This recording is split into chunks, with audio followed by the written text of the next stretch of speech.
Hello, everybody, and welcome to the third installation of the Matt and Shane show with me, Matt Goddard from the Boxing Locker, and my good friend Shane Crowley from Crowley Boxing Club in Sparta, North Carolina. Hello, Woo. Shane.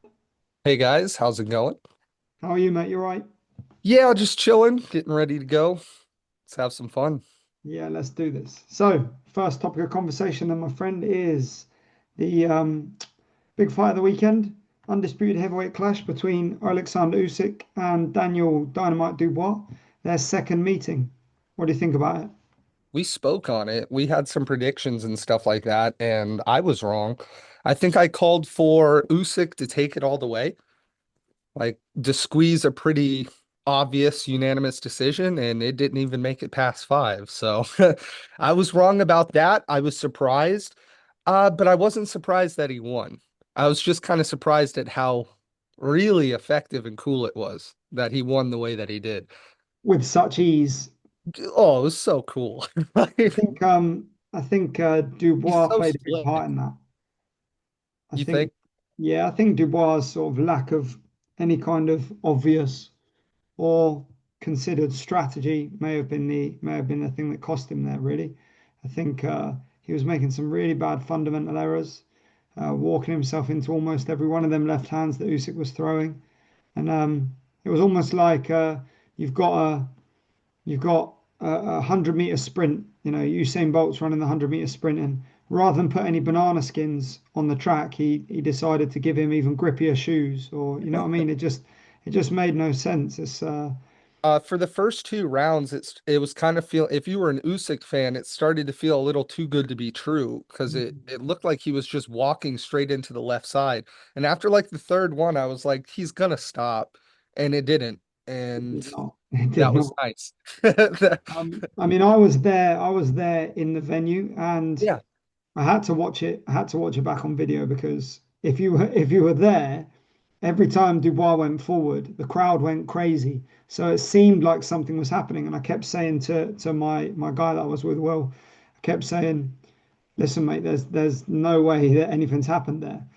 yeah. You can see how he turned out, and then they'd show the clip back, the highlight on the TV in between rounds, and it would every time it was just Dubois walking into shots and landing nothing effective. That's the other thing to consider. You know, he literally landed nothing whatsoever effective, and it It was seemed that Usyk was too cued into his lead leg, and Dubois just accepted being behind on that. Like he lost the battle of the lead leg and then tried to win without having that advantage. And he just kept walking into stuff. and he did absolutely nothing to either take away the lead hand or to diminish its effect. You know, there was no occupying that lead hand. There was no intelligent finding his way in. It was just steam forward and hope for the best.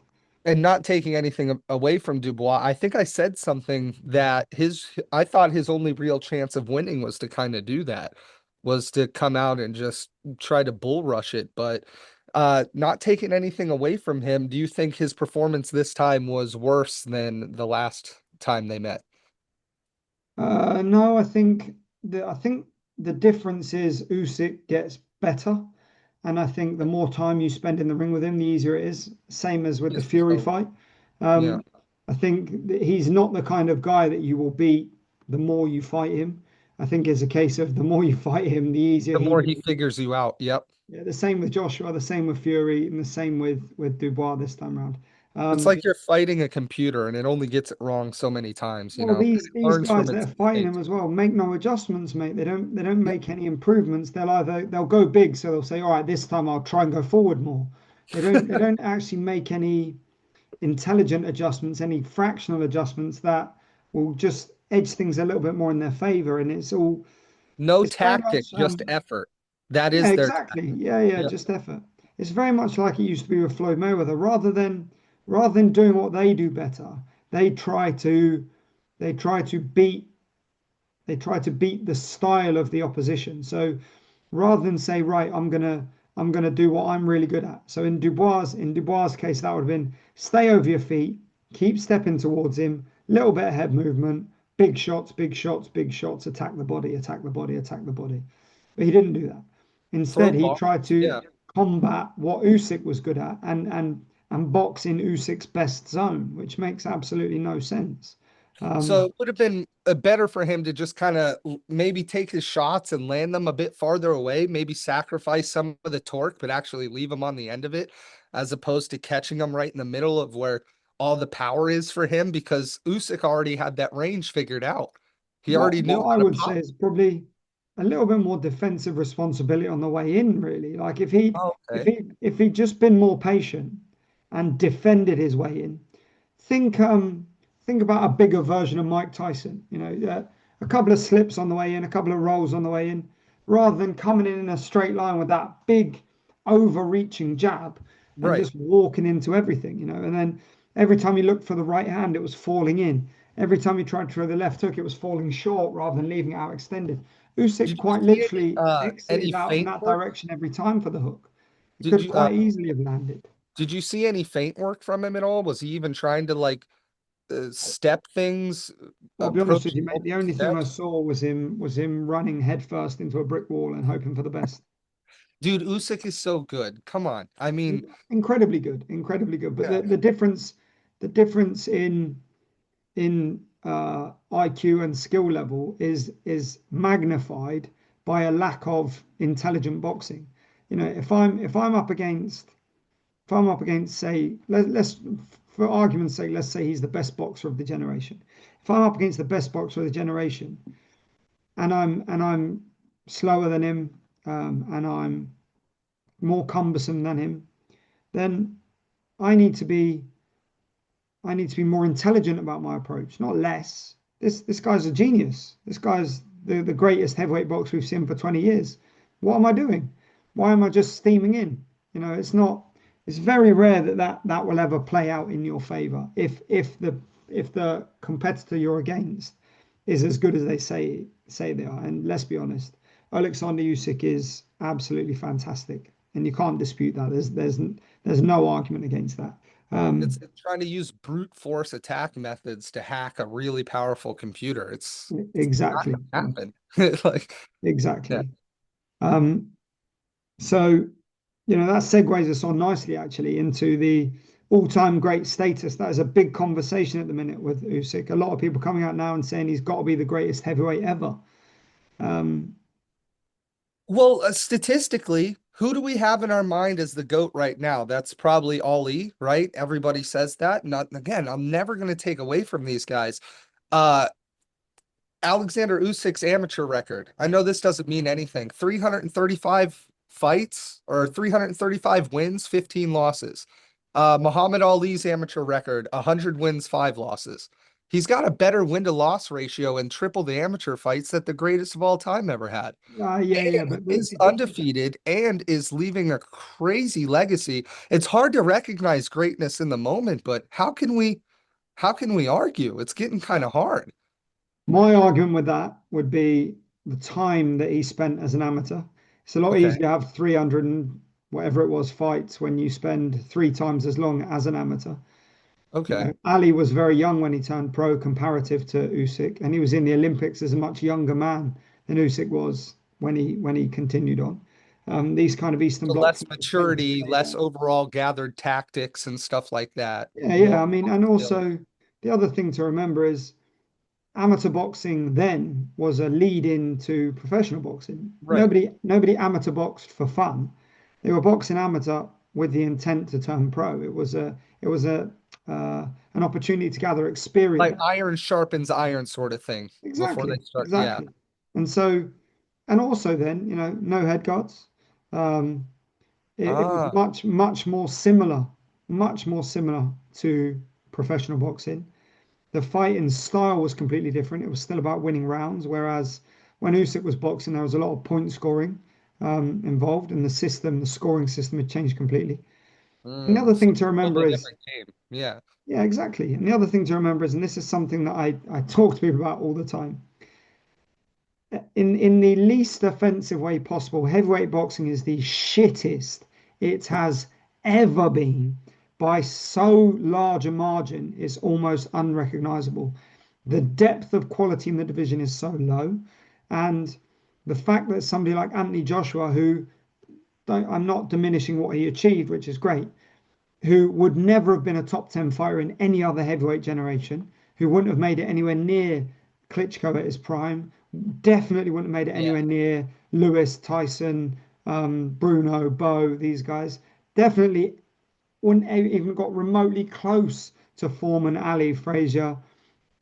The fact that he was an undisputed world champion or unified world champion is just, it makes a mockery of heavyweight boxing. It's And not really the era of heavyweight boxers. It's the era of big men who can punch. that's all it is. And this is all the fault of Vladimir and Vitaly Klitschko because they boxed in a way that worked and they were big But it men. was And so stifling. yeah, It yeah, was yeah. kind of dry, Boring. but good. Yeah, yeah, it worked. It was a boring start. And then everybody started boxing the same way, and people realized that you could just be big, hold people at the end of a jab, and pick a big right hand. Yep. And it's very rare now that you see anybody in heavyweight boxing that does anything else. Or the alternative to that is they just spend three-quarters of the fight cuddling because they have no comprehension of range, they have no defensive skills. I mean, name five heavyweight boxers right now with good head movement. Usyk. Oh, yep. Good point. Fury, maybe. Yeah, but it's he's so big. It's such a big lever. It's not necessarily good head movement. It's just his head is moving so much. And it's Like, so far away from people. But yeah, I mean, yes, Moses Atama over here, I think he's got decent head Moses movement. Alaba. But, That's but new. otherwise, Yeah, who is there? They just don't exist, mate. You can't even if head movement Atama's aside, exciting. name five heavyweight boxers with good footwork. All right, we have. I would say Fury on that. He does move pretty okay. Really good. Yeah. I would say again Usyk because he understands Right. the lead Okay. foot New game. question. Try and Yeah, do it without naming a top three heavyweight. no. Itama. No. I no. They don't Who? exist. All they do is grab each other. Yeah, it's half wrestling. It's straight lines, grabbing, and that's it. Straight And, lines, and and grabbing. they don't, there's no attempted inside fighting. There's no Very moving head rarely. Very to, rarely. there's nothing. Yeah. Imagine this. I say this to people all the time. Imagine Evander Holyfield coming up from cruiserweight now, at his prime. The Evander Holyfield that came up in the 90s. Not Evander Holyfield at the end of his career when he was struggling with Nikolai Valuev. I'm talking about Evander Holyfield at his best. He would have buried every single heavyweight that there is now You're inside right. 6 rounds.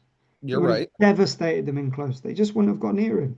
He was a fighter though. There was no moments where you could grab a hold of him and pray for safety. He The was only time you finding grabbed a somewhere to hold of work. him was when he wanted you to. Otherwise, Yes. otherwise that was it. And And Tyson, the even same then, can be said of Tyson. he As knew you how to know, we've work. spoken a lot. I'm not a Mhm. massive Mike Tyson fan in terms of he's not one of my preferred styles. However, put 22-year-old Mike Tyson in with the heavyweights now. He's I beating would a lot of almost say include Usyk in this. Put him out there and he devastates the division. Devastates. Absolutely storms through it with so much ease, it's ridiculous. In the same way he did his first 15 fights. What is it that the heavyweights nowadays need to do? Well, if you could write a little prescription real quick to bring back some of the excitement and I guess just the general skill level of heavyweight boxing, what would you want to see? I guess obviously scratch that, more intelligence, clearly, but what is it that's making it so strange for you A deeper besides the understanding grabbing? of styles. They basically all box exactly the same way. They have no comprehension of how one style can overcome another style. They have no understanding of the space they're working in or what their opponent is giving them or taking away from them. The ability to move their feet. They all walk around, and even when they're trying to bounce around, they're cumbersome, they're slow, they're heavy, they're and not flat-footed. Flat-footed is a myth. There's no such thing as flat-footed Right. in terms of, George Foreman, you could argue was flat-footed, but he had beautiful footwork. Um, and the ability to defend, the only defense these guys seem to have is this. There's no idea of using this, of using this. There's no idea of slipping, of rolling. There's no pulling back. It's just Very put their one-dimensional. hands up or they run away or they grab. That's all they've got. To Um, think of boxing, which is already quite simple, to be boiled down to be even more simplistic, it's a shame. It's not that complicated as it is, and to make it so one-dimensional is Absolutely. dangerous. Yeah, that's exactly right. To make it one dimensional and to take the beauty out of it, to take the artistry out of it, watch watch the fights Punch him in between the head. yeah, Like, basically, yeah. Forward, go forward, just keep going forward. I mean, yeah, if you look back and watch, the era of probably the greatest depth of the division would be the era of Lewis, Tyson, Bowe, Holyfield. There was some fantastic boxers there with loads and loads of different styles, and that that was is about the last. That was about the last kind of great era in heavyweight boxing.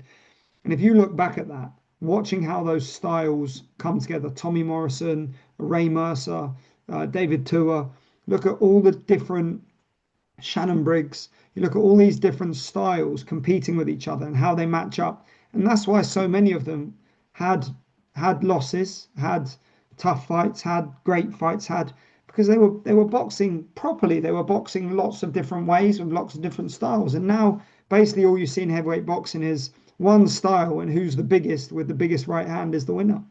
I just realized something as you said that. You just as soon as you said Tua, I'm like, oh, I could watch a couple of Tua fights right now. I don't really know any of the heavyweights in recent memory that I would want to go and rewatch. There's no shelf ability to their fights. All those Other than older Usyk. fighters, of course they had losses, but every time they threw punches, there was more excitement to it. There was more movement to it. It was just more. Way more dynamic, way more speed, way more variation, way more body attacks, way more defensive. Even in fighters like David Tua and Mike Tyson that you consider to be exceptionally aggressive, big punchers, loads of head movement, Yes. loads of head movement, Defensive skill. responsibility. Of Yes. course, and who do you see doing that now? I mean, Derek Chisora physically is the nearest to like a Tyson Tua-esque shape. And the bloke doesn't move his head at all. He just defends with hands up and a big forehead, and that's about all he's got. And look, I mean, I admire him for the fact that he's always there for the fight, but it Yeah. doesn't do anything for boxing. Yeah, fighting for fun at that level doesn't really make sense. No, I mean, he's not doing it for fun, mate. He's doing it for the whop. He's I trying mean, to, I get it, but at the same time, it's like just taking them and taking them and taking them. No disrespect to Chisora, but yeah, yeah, like it's he does crazy. seem to be a bit more game for the punishment than other Well, people. he's the thing is he's doing well at the moment because he doesn't feel like he's suffering any sort of brain issues. But look at him in 10 years' time and let's reassess. See how it goes. Right, next up then, mate, we've Mm. got the big clash, super middleweight, Crawford and Canelo. Crawford moving up in weight. What do you feel about that? I'm excited. I like that matches like this are coming together. This has been spoken about for a long time. Heck, I think it's another one of the topics that you and I even touched on. I love the payday that's involved. I'm curious to see how the promotion goes along, but I just like that the fight's happening. I'm I'm rooting for Crawford in this. Just gonna say that right off the bat. I wouldn't be surprised if Canelo cracked him, but I want to see Crawford win. I want to see Crawford beat Canelo. I think realistically, it's a win-win for Crawford because he's got the ready-made excuse. If he loses, Bigger took man. took it a little bit too far, went too big, and against one of the greatest champions of our era. If he wins, geez, he's the best thing since sliced bread. Yes, I see. He can't he literally can't lose. There's Yeah, I mean, provided he doesn't go out there and get absolutely starched in the first round, Yeah. if that would be the worst possible outcome. But if he makes it to the second half of the fight and then gets stopped or loses, then everyone will go, he was just too small, really. And, Yes, exactly. and that is what it is. He can't. But nobody's ever going to fault you for daring to be great. So it is in his favor here. This is a win-win for him. Exactly. And it's a lose-lose for Canelo, really, because Canelo beats him and everyone goes, you're too Beat a big, smaller guy. get Yep. back to fight. Why didn't you fight Benavidez? That would have been a good fight. That's all anyone will ever say. And if he loses, everyone will go, I overrated all along, first Floyd, then Crawford, anyone can beat you. Bivol. It's just it's a the only reason he's taking this fight is because Turkey Al Sheikh's offered him a shed load of money to take it. 150 million from Yeah. reports, which is again, I'll you can start tanking your legacy for that kind of money. That kind of makes sense. Of Like, course, because that's not just your legacy, that's your that's family's your legacy entire for this family fight. for the rest of yeah, And or at keep in least mind, that's what he's being paid for the fight. What about the sponsorship as well? I He'll didn't probably think of come that. away with that with a third of a billion or something. Just That crazy. would just be done. That's cool. Yeah. Now I From like a that. I like that that's happening, but I from a stylistic perspective, yeah, how do you yeah. think Crawford will cope with the size? Yeah, we just the way that we've seen him do it. I know that everybody is complaining, saying, "Oh, he's gonna run. He's gonna run." Crawford runs, but not. He doesn't run. He runs just the way that any intelligent boxer would. He maintains distance and attacks. He doesn't do it in a boring way. What is boring is the frustration that the people cheering for his opponents are feeling when they see him come in and then out of range so quickly that their favorite fighter is left looking, like an amateur. I think that if Crawford employs a strategy of mobility, fighting on the outside, and pushes it to the later half of the fight, he'll look incredible, regardless of taking the win. But if Canelo corners him, I don't see that happening. I don't know, man. I just don't see it happening.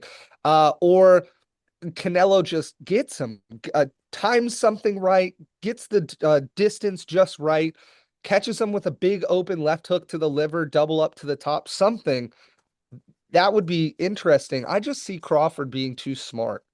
I don't know. The other thing to remember, and this is something that you'll appreciate because it's a discipline that you know a lot about, is Crawford's wrestling ability is something that Canelo won't have coped with before.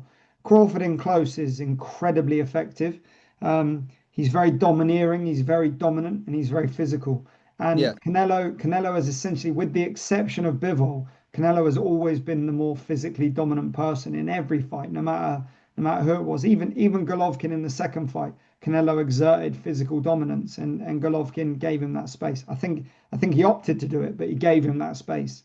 Um, you can't do that with Crawford. If you I try to don't think he press your will. weight on top of him, he's going to shift his hips and you're going to be falling forward onto his left hand or whichever hand he guides you towards. It's I, not a smart move. I think there's going to be a it's going to be a mid-range fight for Canelo, and I think that's just how it's going to have to play out for him. I don't think anything long range. I think Crawford's reach, Crawford's footwork, a la Floyd Mayweather's performance against Canelo. We'll see a bit more of that. The success that Caleb Plant and Billy Joe Saunders had against him at range. We'll see that kind of thing. Maybe we'll see him switching his feet a little bit, trying to confound and bamboozle Canelo. But either way, it's a great fight. I'm excited for it, and it's nice to see these big fights being made, even if there is a weight disparity. 100%. Yes. Yes. What makes the greats great? Oh, I'd like to say it's just their boxing skill, but it's not, is it? There's a lot that goes into it. MMA is having an identity crisis with this right now because their great is John Jones over in the UFC. Exactly.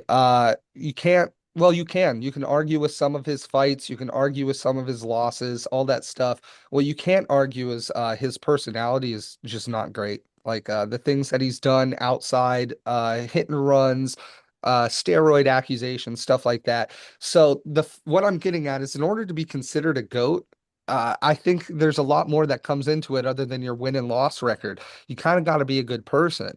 When you look at people like Ali, when you look at people like Usyk, oh, this is great. Find me an Usyk interview where you don't love the guy, where he's not a shining beacon of like what an example of a heavyweight boxer should be. When kids watch him, they laugh. When people see him, they have fun. He doesn't have too many, negative moments. He hardly ever talks trash. I'm not saying that you have to be squeaky clean to be considered a GOAT, but if you can be an absolute warrior, if you can bear a sword yet choose to keep it sheathed, it makes you more powerful than the person that just walks around cutting everybody down.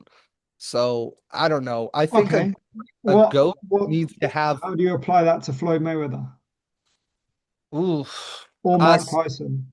So both of those aren't in my GOAT list. I Okay, incredibly skilled boxers.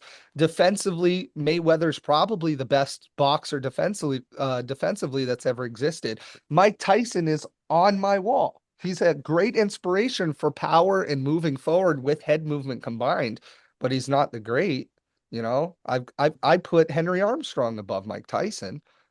So I'm just saying that I don't think it's just the fighting skill and the highlight reel that you leave that determines whether or not you're a GOAT. I think your personality matters too.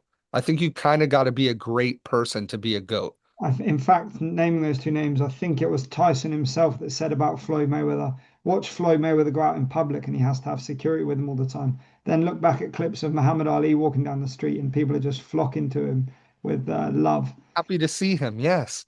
Although, I think it depends on how you're classifying it. Are you talking about an all-time great in terms of their accomplishments within the sport, or are you talking about an all-time great in terms of how they will be remembered? Because like you say, if you're talking about how you're going to be remembered, then you've got to No, I consider. I have a saying in here that all right, so I tell people because I got a lot of kids in here that aren't that good and I'm trying to help them. I say, if you're not a good person, I can only make you so good at boxing. But if you want to be a great person, if you want to have discipline, if you want to say, man, I'm lazy and I want to stop doing this, if you want to choose not to lie to me, if you want to choose to respect me, if you want to choose to be great, I can make you a great boxer. But if you only want to be a good guy, I can only make you so good at boxing. And I think that translates to the highest level. You see these people that have these tremendous capabilities to be good and I guess like think Sugar Ray Leonard, people that are just uh, kinder, have a softer and more open personality. They're more humble. They have more humility. They tend to become better boxers, or at least faster. There's always those kids that come from the bad place. "Grr, I just want to hit someone." And that's great. I can use that and we can get you pretty good at boxing pretty quick. But somewhere down the line, we're going to hit a wall really, really hard where your ego or something holds you back from respecting me, listening me, doing the drills that I tell you to do. And thus you're held at a certain skill level because you're only a good person and your boxing is only good. But if I were able to get you to be disciplined and stronger and better, and that's the quality that I see in the greats. They trusted their coaches. They listened. They didn't It swat does. too many. Okay, so what about, I go to a coach, I respect the coach, I treat the gym with respect, I'm polite to all the people in the gym. Mhm. I go out, I deal drugs, I beat people up, I I do criminal activities while I'm outside of the gym. But all the while I'm in the gym, all the while I'm 100% dedicated to my training. I'm Mhm. 100% disciplined with my performance. I'm polite to everyone when Those I'm two in counter boxing to me. situations. Those two counter. The moment that I see a police report, you're not in the gym anymore. So see what I mean? Like to me, you could be as good as you want to be in here, but something's going to bubble up to the surface, and I'm going to see it. Do You're you going to not come feel in and that boxing would give those people an opportunity to take a different path? yes, but only if they accept it. You can't just throw those people into a boxing gym and expect them to want to fix their life. And in fact, a lot of them that show those violent tendencies tend to kind of want to stick to those violent tendencies.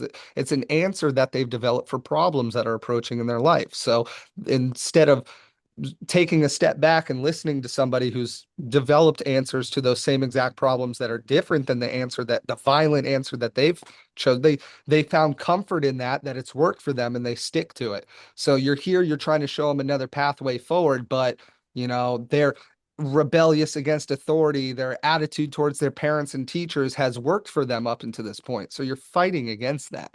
I would So you're also say as well that sometimes those people with that sort of attitude tend to be dissuaded fairly quickly in boxing gyms where they're yes. not the big dog. So when they're not the, big fish in the pond, they tend to struggle with that I'm gonna go concept find because it another challenges pond. their ego. Yeah, yeah, Yes. And yeah. I'd like to say that it works. It's just they have to choose it.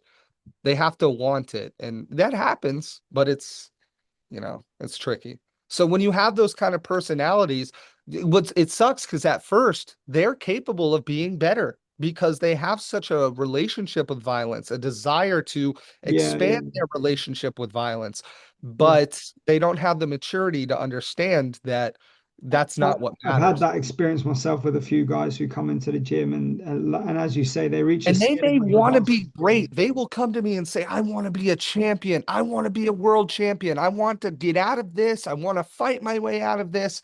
But there's just that thing that's like you're a good kid, man, but you got to be great.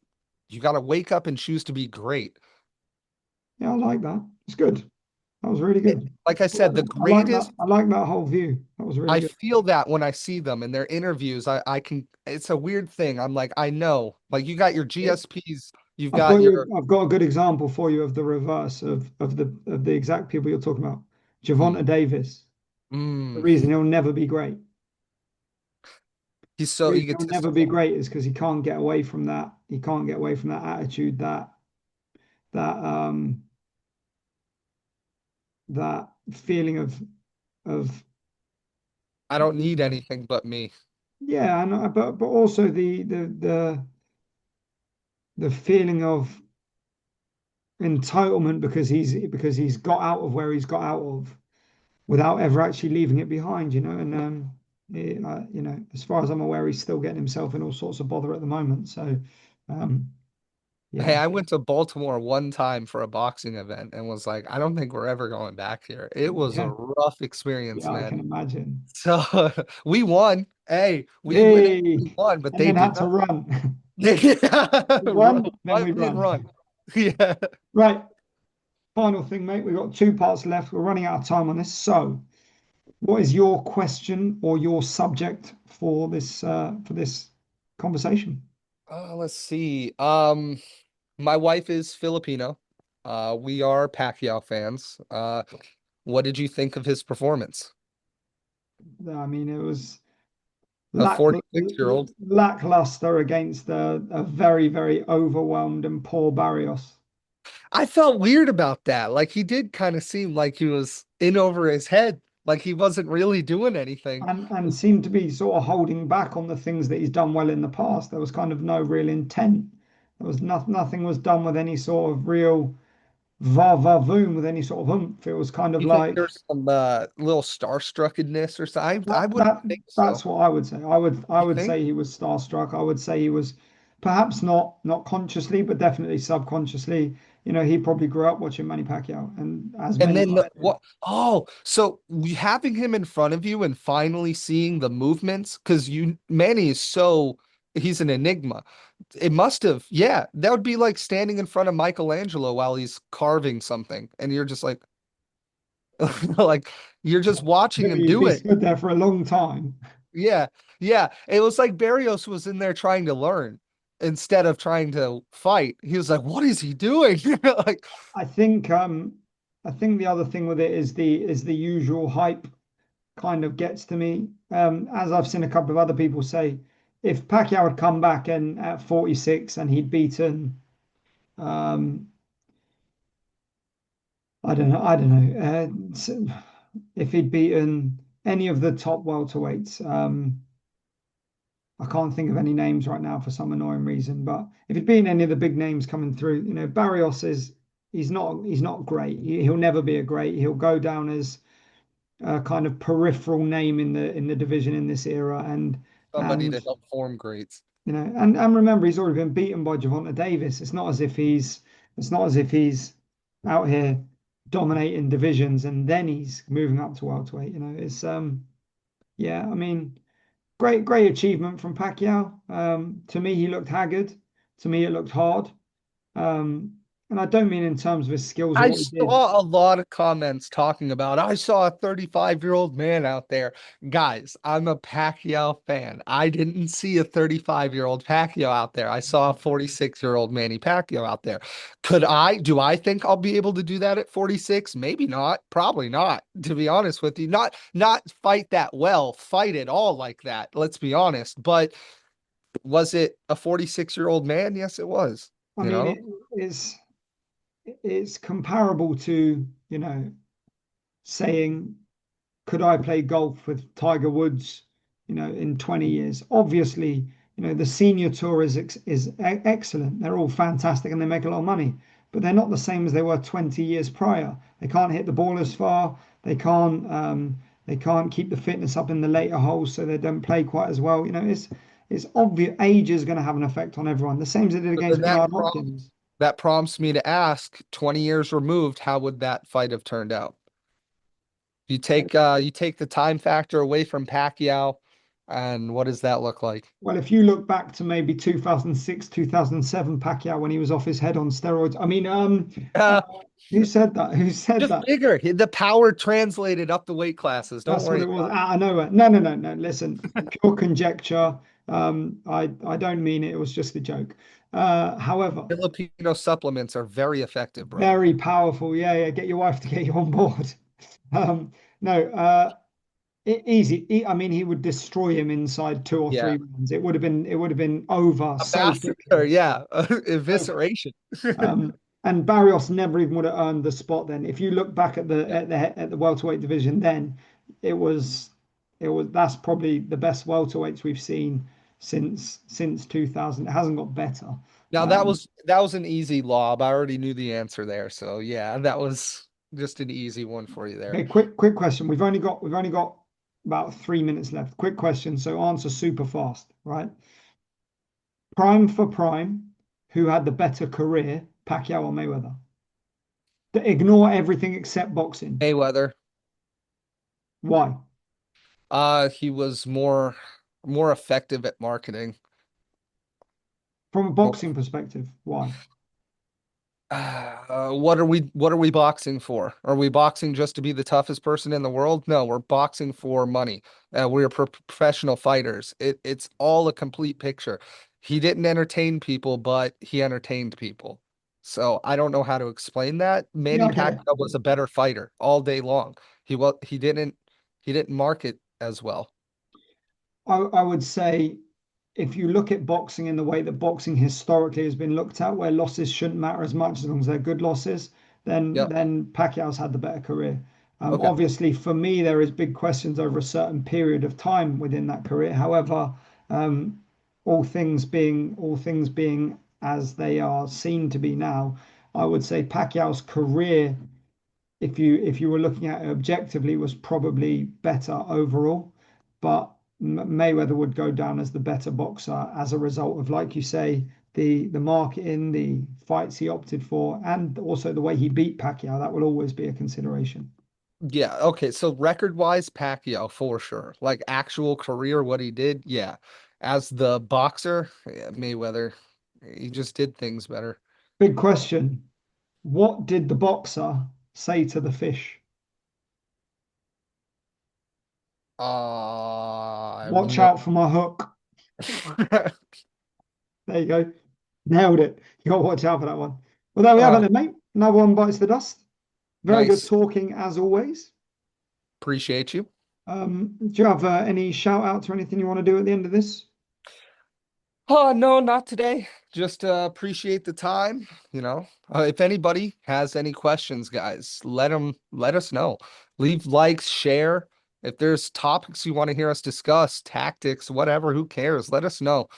Well, Anything yeah, we'll boxing chat about related, it. boxing fitness, whatever, anything running gyms, boxing business, whatever it is. We both do it. Lots to talk about, so let us know. And Shane, shout out your social media channels, mate. Crowley Boxing Club, Facebook, Instagram, Crowley Boxing Club. Check us out. Yeah. You guys know me, the Boxing Locker everywhere. Thank you to everybody who's tuned in. As Shane said, don't forget to like, comment, all that good stuff. And thanks to Shane for today, and thank you all for watching.